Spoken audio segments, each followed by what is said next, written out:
Hi, I'm Andy Brown and today we're going to be looking at delays. Now, you can imagine that if you posted a letter, it doesn't arrive immediately, but rather the post office will need to collect it, sort it, send it to a local delivery depot and then deliver it from there by a postman on his or her rounds. Now, that delay between you sending it and the recipient receiving it is probably something like 2 or 3 days. But it won't be an exact time. There'll be some sort of distribution.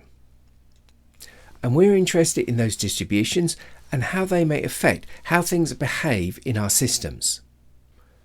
Now, delays are very important for software development. Now, writing code is never instantaneous, despite what the AI pundits might tell you or pretend. And there are lots of things that take finite time on software projects. So, generally, we end up planning our projects so they'll take several months or several years or so. Now, in our example of posting a letter, the delay was in physically transporting a letter through a postal system and delivering it to a recipient address. So this is a material delay. Now, obviously, we have these in software development, but we also have information delays. These are delays caused by having to wait for information to become available, or a delay in processing your understanding or meaning of the information, or having some information but there being a delay before we act upon it. Think of, for example, all those projects where you've been on, where you and many others on the project absolutely know that there's no way the project is going to be delivered by the deadline. And either that deadline will have to move out, the project scope will have to be reduced, or something else will have to happen. But despite many people knowing this for quite some time, nothing is done about it until much, much later. This is pretty common on most projects. I'm sure it's familiar to yourself. Now, there could be all sorts of reasons why information is known but not acted upon. Perhaps the information is ambiguous. It's not clear what exactly it means. Perhaps the situation is very complex. There are many interconnected issues making cause and effect unclear and hence a cause of action unclear. Or perhaps things are uncertain or highly volatile. This is the classic VUCA network. So V for volatility, U for uncertainty, C for complexity, and A for ambiguity. Or perhaps there are other reasons.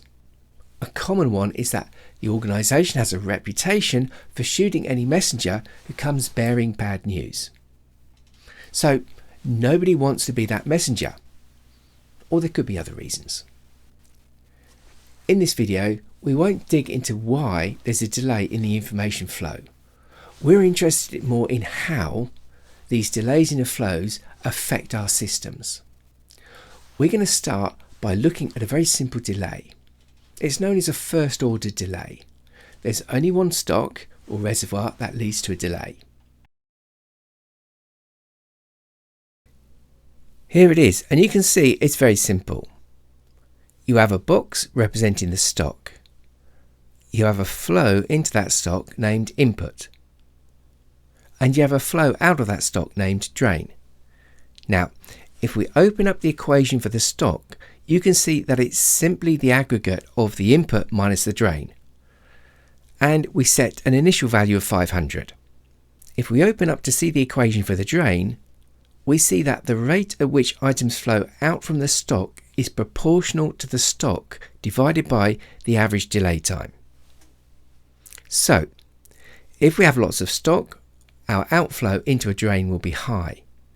But when we have little stock, that outflow will be low. So we would expect the drain to behave like an exponential decay, like radioactive decay with a fixed half-life. So our drain is fixed, but what about our input? Here, we're interested in seeing the effect upon the stock and the drain of having different types of inputs. First, we'll have a constant input, and here we'd expect that the stock and the drain would also be constant, certainly when they're in equilibrium. But what we're really interested in is what happens when we make changes to a system that was previously in a steady state and it has a stock or delay. So we're going to input a step function to see how the stock and the drain respond to a step change. Next, we'll input a ramp function to see how the stock and the drain respond to this. Next, we'll input exponential growth and we'll see how the stock and the drain respond to this. And then finally, we'll send in an oscillation and see how the stock and drain respond to oscillations. Now, each of these inputs by themselves are relatively simple, but because I want to use all 5 in this one model, I've had to add in a few more items. I've hidden them away so the model doesn't look unnecessarily complicated.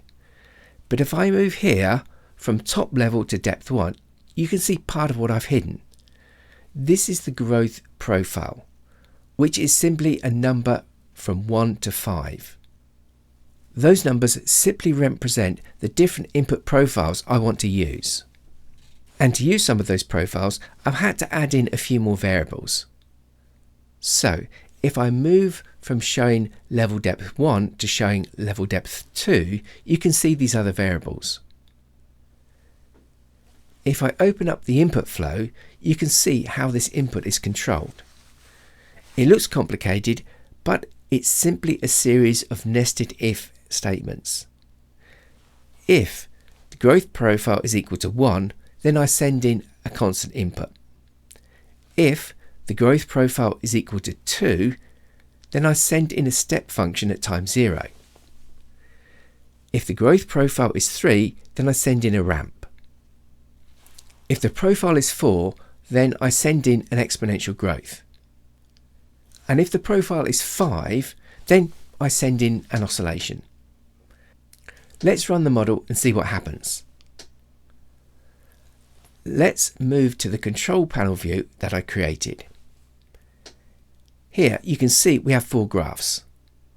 We have a graph for input, we have a graph for stock, we have a graph for drain, and we have a graph that has all 3, input, drain, stock, on one chart. We also have a slider control so that we can change the growth profile we use. And we have a slider for the average delay time, which is set to 5 days. And finally, we also have a slider for the fluctuation period. This slider is only relevant for the oscillation mode. We're running at the moment, and we can see that when we have a constant input, then the input, stock and drain are also constant. Furthermore, we see that the drain is equal to the input, which is what we'd expect. If they were different, then the stock would be changing. We can also see that the input is 100 units per day and the stock is 500 units. This is what we'd expect, because the stock level will be equal to the average input multiplied by the average delay time. This is Little's law, part of queuing theory. It's named after John Little, who showed that the average number of customers in a stationary system is equal to the long-term average effective arrival rate multiplied by the average time the customer spends in that system. If we increase that average time delay to 10 days, you'll see that the stock and drain both adjust until they're in a new steady state. And you can see in the new steady state that the stock is now 1000, which is 100 per day times 10 days. If we reset the average delay time to 5 days, and then let's change the growth profile to value 2, which is step. On the input graph, you can see that the step occurs at time 0 and steps up from 100 to 200. And you can see that the stock gradually increases from 500 to 1000. And you can see the drain gradually increases from 100 to 200. Notice the rate of change of the stock. Initially the rate of change is fast, but then gradually slows down until the rate of change approaches 0 and we are once again in steady state. Next, let's try a ramp profile. You can see the input abruptly changes from a horizontal line to a steady slope. And you can see the stock and the drain gradually change until the slope is equal to that of the input. You can tell from the fourth graph, input drain stock, that the stock and drain have the same slope as the input, but just with a slight delay. So what you're seeing is that the stock and drain follow the input, but with a slight delay. Next, let's look at exponential growth. Here you see that the input following the characteristic exponential growth pattern. You also see that the stock and the drain follow the same pattern, but they're delayed. You can also see from that fourth graph that the levels of the stock and the drain are getting increasingly far behind the input, at least on a linear graph like this. If you're looking at this on a logarithmic graph, it would appear different. Finally, let's look at the oscillation. The input follows a pure sine wave pattern. The stock and the drain also follow a sine wave pattern. However, they're out of phase by a quarter of a cycle. You can see this most clearly on the fourth graph. What happens if you change the fluctuation period of the input? What you see is, if you reduce the period of the oscillation, then the amplitude of the oscillations in the stock and the drain both reduce. Of course, the amplitude of the input remains the same.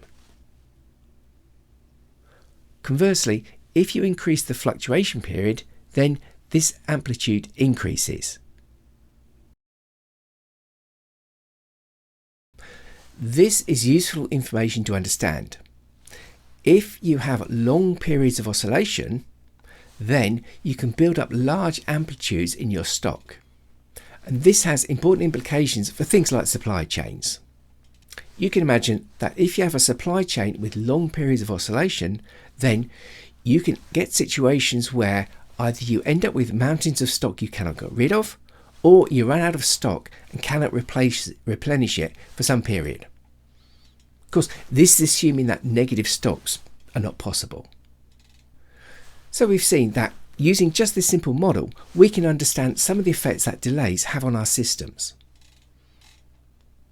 And those delays could be material delays, such as the delays in a system that delivers letters, car parts, or other material items.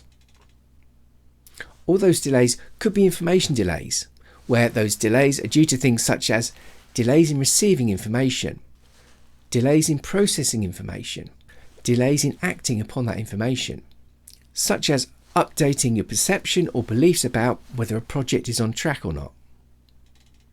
In the next session, we'll look more at the effects of delays upon either the system we build or the systems that we work within. If you've enjoyed this session, please give us a thumbs up on the link below.